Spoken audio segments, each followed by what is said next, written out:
Assalamualaikum warahmatullahi wabarakatuh. Selamat siang Pak Jerry, selaku dosen dari Bisnis Digital dan Industri. Perkenalkan, nama saya Nurul Faniza. Di sini saya sudah membuat jurnal tentang IoT dan di sini saya mendapatkan tema perangkat komputer.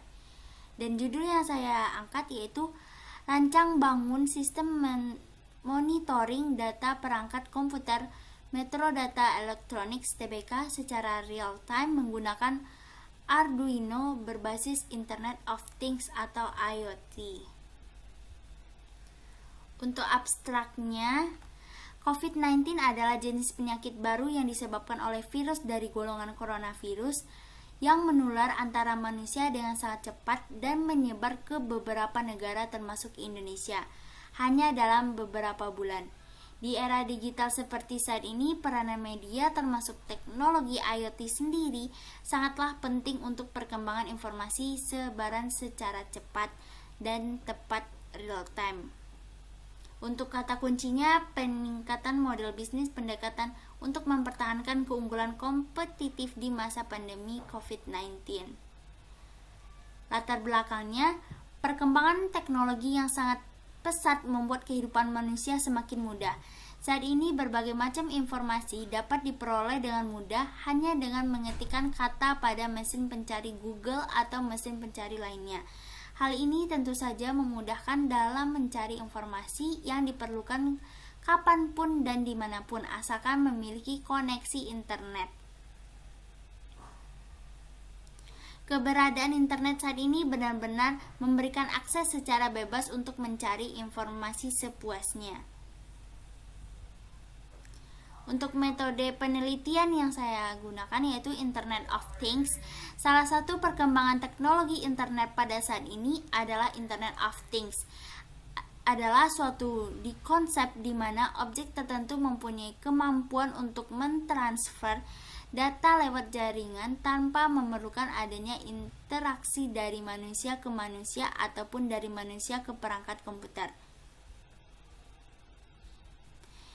Internet of Things lebih sering disebut dengan singkatan yaitu IoT.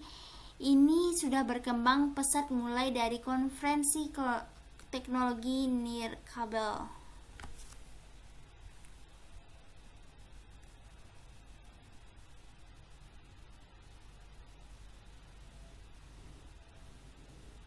Mengacu pada mesin atau alat mikrobel yang bisa didefinisikan sebagai representasi virtual dalam strukturnya yang berbasis internet seperti ESP8266, di mana salah satu perangkat microcontroller berbasis IoT yaitu ESP8266 yang berfungsi sebagai perangkat atau komponen tambahan seperti Arduino agar dapat terhubung langsung dengan WiFi dan membuat koneksi TCP atau IP. Perangkat ini juga dilengkapi dengan prosesor, sedangkan modul WiFi-nya menggunakan 12E dan 1C. Serial yang digunakannya adalah CP2 102, sehingga modul ini bisa berdiri sendiri tanpa menggunakan microcontroller apapun karena sudah memiliki perlengkapan layaknya microcontroller. Dalam sistem yang akan dibuat, ESP8266 dimanfaatkan sebagai media pengirim data secara wireless.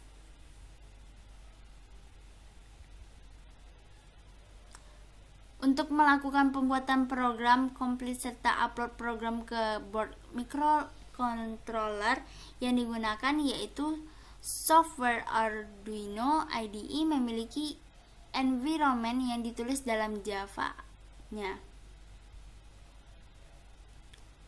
Dan untuk hasil dan pembahasan, tahapan penelitian diawali dengan melakukan perancangan sistem dan menentukan komponen yang akan digunakan, membuat prototipe hardware, membuat program node sensor dan node monitor, dan melakukan pengujian.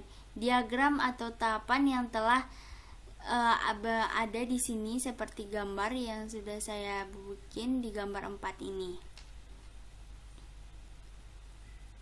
Pada node sensor, program diimplementasikan menggunakan bahasa C atau C++ menggunakan pengembangan Arduino IDE, ada dua tahapan program. Pertama, untuk serial monitor layar OLED yang berfungsi membaca dan menampilkan data dari sumber web COVID-19, dan yang kedua untuk modul WiFi ESP yang berfungsi untuk koneksi WiFi implementasi protokol silent.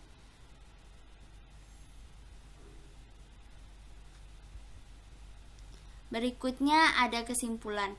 Berdasarkan hasil dan analisis dari pengujian yang telah dilakukan, maka dapat ditarik kesimpulan bahwa rancangan sistem monitoring COVID-19 untuk memantau perkembangan data sebaran di Indonesia dan di dunia berbasis IoT. Rancangan meliputi perangkat keras not nirkabel dan perangkat lunak untuk mengolah data, pemantauan secara nirkabel melalui sebuah modul ESP8266 dan layar OLED 1,3. Berdasarkan hasil pengujian, diketahui sistem monitoring dapat bekerja dengan baik, menampilkan data hasil secara real time dan data sesuai dengan sumber. Dengan adanya sistem monitoring ini, maka dapat diketahui berbagai macam kemudahan, mulai dari kemudahan dan mendapatkan informasi, kemudahan dalam mengakses data sebaran COVID-19, serta kemudahan dalam pemanfaatan teknologi berbasis IoT. Dan ini untuk sumber daftar pustakanya. Mungkin sekian hasil dari presentasi saya. Apabila ada kesalahan, saya mohon maaf. Terima kasih banyak, Pak.